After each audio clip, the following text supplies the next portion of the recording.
Isang babae na kaganda na naglusad ng 1,000 barko at nagsimula sa pinakatanyag na digmaan sa kasaysayan. Maaaring narinig mo na din ang kwento ni Paris na sinasabing nilang nagtaksil sa kanyang bansa at sa korona para sa pag-ibig. Pero hindi ganoon ang nangyari. Hayaan mo sabihin ko sa iyo ang totoong kwento.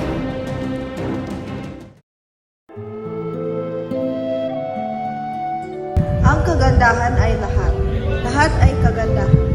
Ang tagumpay ay napupunta sa malakas. Ginto ang panuntunan ng mga lalaki, kayamanan ay kapangyarihan. Dapat pumili si Paris. Sino kayo? Piliin mo ako, Paris. Ako, Sarah. Kaya kitang bigyan ng kayamanan na higit sa pangarap. Si Aiden ay nagdadala ng tagumpay at Tingnan mo ang mukha nito, Paris. Tingnan mo ang ibiglahan ng Aphrodite. Ang pinakamagandang babae sa mundo, si Helen. At ang pinili ni Paris ay si Aphrodite.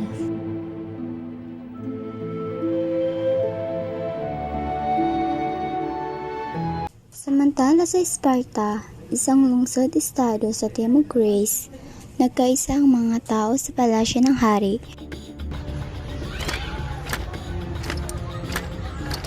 Maring Ipios, Prinsipe Agamemnon, Prinsipe Menelaos. Tinatanggap ko kayo dito ng Sparta. Nakinor kay Darius, lalaki ng kanyang kabaitan. Maaari ko ba ipakilala si Clytemnestra? Clytemnestra, naging kita bilang asawa ko. At sino ito? Ang aking bunso. Batang, isang batang ng galang.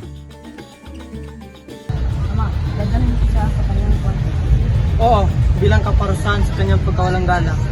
Lumis niya ang piling ng kasal. Yan na, nakikita kong nababalista ang aking nobya. Tama ka.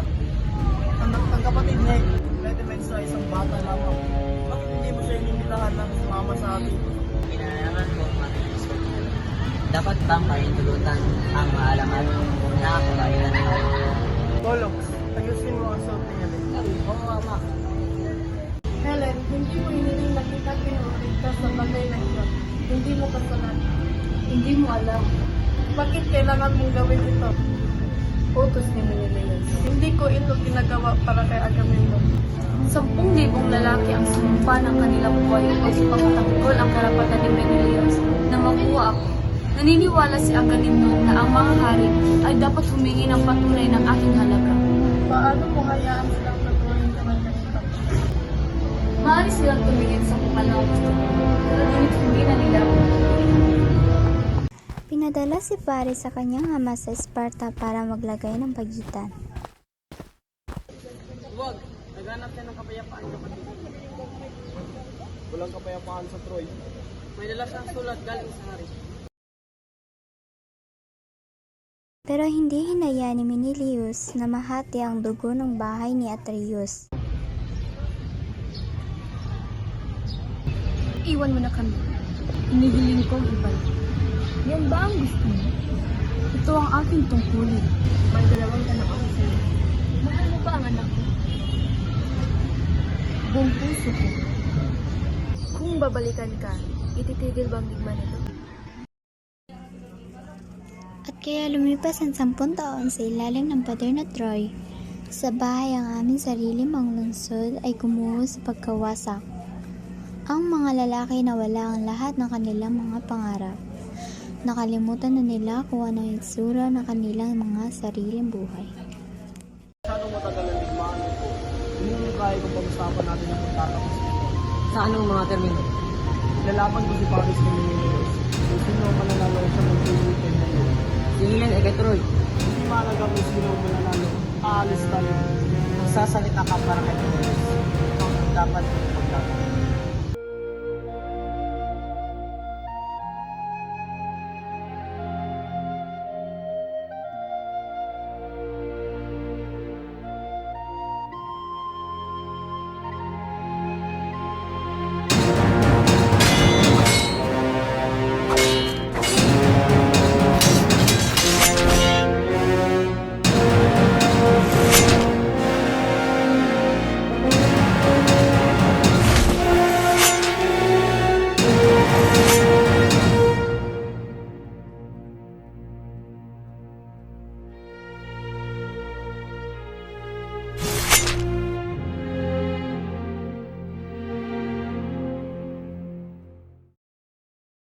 si Helen sa piitan upang makita si Cassandra.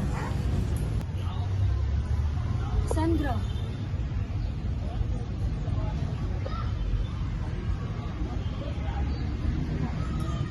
Umalis ka dito. naniniwala si Paris na nagproporesta si Aphrodite sa kanya. Nakikita mo ba? Ikaw ang nagdadala ng kasiraan sa buhay ko. Patayin mo ang pamilya ko.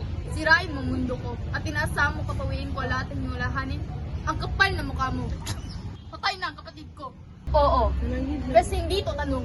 Kung gayon, dapat alam mo kung bakit ako nandito. Gagawin ko ang lahat upang mailigtas siya. Ano mang bagay, kaya sabihin mo sa akin kung ano ang gagawin. Tignan mo ako. Tignan mo ako. Namatay si Achilles. Magsisimula na naman ang digmaan. Namatay si Ajax. Si Odysseus ay nasugatan at si Agamemnon. Kapag lumabog ang araw, si Menelaus na lang ang may iwan upang mamuno. Hindi mamamatay si Paris? Hindi ngayon. Kung ako ay... Sumuko! Kung sumuko kay Agamemnon, aalis mga idiot. Ang digmaan ay ginagawa ng mga bansa. Ngunit, ang mga ito ang nagbabayad ng halaga. Para sa amin na nakaligtas, kami ay naiwan sa alaala ng kahihiyan at paghihirap at pagdanag ng dugo. What is this? An offering to Poseidon?